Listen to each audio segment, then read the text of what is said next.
用他的脑屏跟发财树对话，然后发财树就跟老大说，好像是个壁虎。物理法则的事儿，我是一概不信。但是经过最近这6-7年的学习啊，和很多异常事件的亲身经历啊，让我无神论的世界观啊彻底崩塌了。现在我是完完全全的相信这个世界一定是有高维灵体存在的，而且我身边的人啊、家人啊就能看到我们普通人看不到东西啊。听我细细说。首先，我通过老高和小莫的视频啊，知道了台湾大学李嗣涔教授的啊，他台大校长手指识字啊，特异功能班嘛，他培养了一批小孩啊，特异功能的一些研究啊，在网上我尽可能的搜集和研究李嗣涔的各种演讲视频，感觉到非常的神奇啊。逐渐的啊，我受到这些影响呢，开始改变了、动摇了我的三观，开始晃动了我对这个世界固有的唯物主义认识。真正离奇的对我的这个致命一击发生在2022年12月份的一个下午。当时我心血来潮开了一个零食店（括弧开了3个月就倒闭了，暂不详表）。我晚上在看店的时候觉得无聊，就带着我家的2个小孩子一起看视频。视频的内容就是云南大学朱念林教授的关于发现虚体世界的一场讲座。讲座时间很长讲了很多他们在云南做的特异功能的研究，比如说搬运术意念剪刀他讲到我们云南人就是这个研究室通过一些有特异功能的小朋友做了大量的实验，证明了在我们这个世界所有的物质旁边还有另一个虚体世界的存在。所以呢，有这个天分的小朋友因为他天眼没有开他就能任意的打通这个虚拟世界，就所谓的阴间灵界和我们真实世界之间的通道他们做了大量的可重复的实验，完全证明了这一点的存在。最终得出一个结论，就是万物由心所造唯心所造，似乎跟佛学的很多理论是重合的。那这个讲座视频有2个多小时，那我们家的2个小朋友呢，待着无聊就陪着我看。看完了之后，我就问2个女孩，神奇不神奇有什么想说的？结果没想到我家的2个小孩一个7岁，一个9岁，都是小女孩。9岁的老大就跟人说：“这有什么神奇的，爸爸？我也能看到，老爸，你旁边现在就跟有一个跟你一模一样的人呀，就你旁边就坐着另一个人我操，这个哥们嘣儿哈包就竖起来了。老二说：“对对对，爸爸，我也能看见你旁边坐着另一个你我感觉很神我就问你从哪儿看到的？然后2个小朋友不约而同的说，我们就从脑门额头这个地方就是天眼那个位置。我说那之前你们怎么没有告诉过爸爸呀？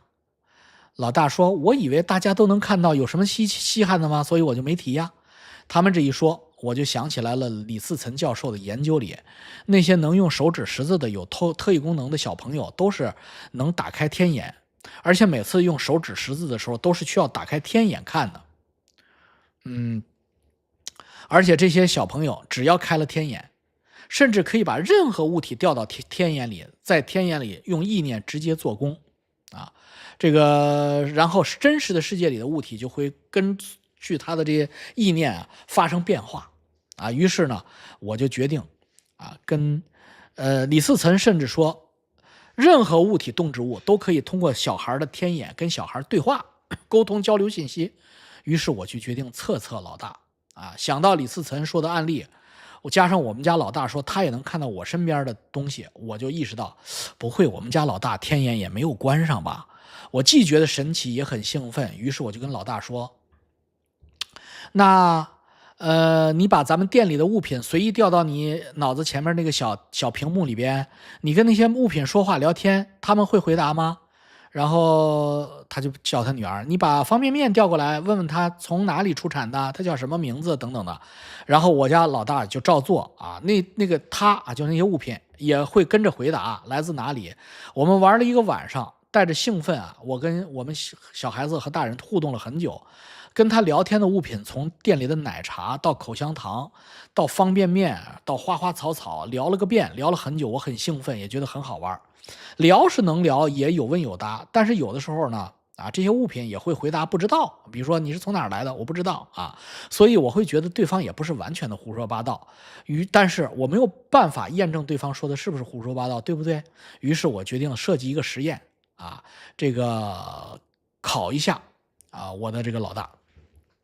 因为我忽然想起来，前天下午我自己在家里看店的时候啊，孩子们上学了，我的收银台桌面上有个小壁虎爬过啊，这小壁虎还断了个尾巴呢。然后呢，他就顺手用手机拍下来了。小壁虎爬过的路径就在我收银台摆放的小地球仪和小发财树中间爬过去的。我当时觉得很稀罕，于是拍照留念了，顺手就把小壁虎呢请到门外，让它爬走了。这事儿呢就这么一回事儿，哎，只有我一个人知道，我也没把它当回事儿，我也没告诉任何人啊。手机里存着个照片，我心里知道。然后呢，我就决定用这个事儿来测一下，看看我们家老大脑屏里边的信息是不是真的。于是我就跟老大说，那你去跟收银台上的小发财树、小地球仪聊聊，问问他们俩，前2天有个小动物从发财树和地球仪中间爬过去了，你去问问发财树那是个什么小动物啊。然后老大呢就走过去问啊，用他的脑屏跟发财树对话，然后发财树就跟老大说好像是个壁虎，老大就回头跟我说，他说很像个壁虎。然后附件视频就是我店里监控拍下来的这个详细的过程。王叔，你可以详细看看当时的视频，给我发过来了。我操，非常震撼。就是他那个，因为他都是开小店的，那个摄像头，他当时因为这个事儿太震撼，他就把那段录像截下来了啊，就是刚才说的过程。我给大家描述一下啊。然后他决定考他们家老大，你问问发财树，前天中午。在这个位置，就是他指着那个发财树前面那个柜台，地球仪和它之间爬过去一个小动物，你问他是什么动物啊？小孩过去很快啊，1秒钟就回来，他说是个小壁虎。然后那个爸爸就不动了啊，妹妹在旁边也站着呢啊，妹妹没有参与啊，妹妹一看爸爸动了，爸爸你咋了？他为啥不动了？因为他在开手机找那个前天那个照片，找到，你看这是什么啊？真的是个小壁虎。然后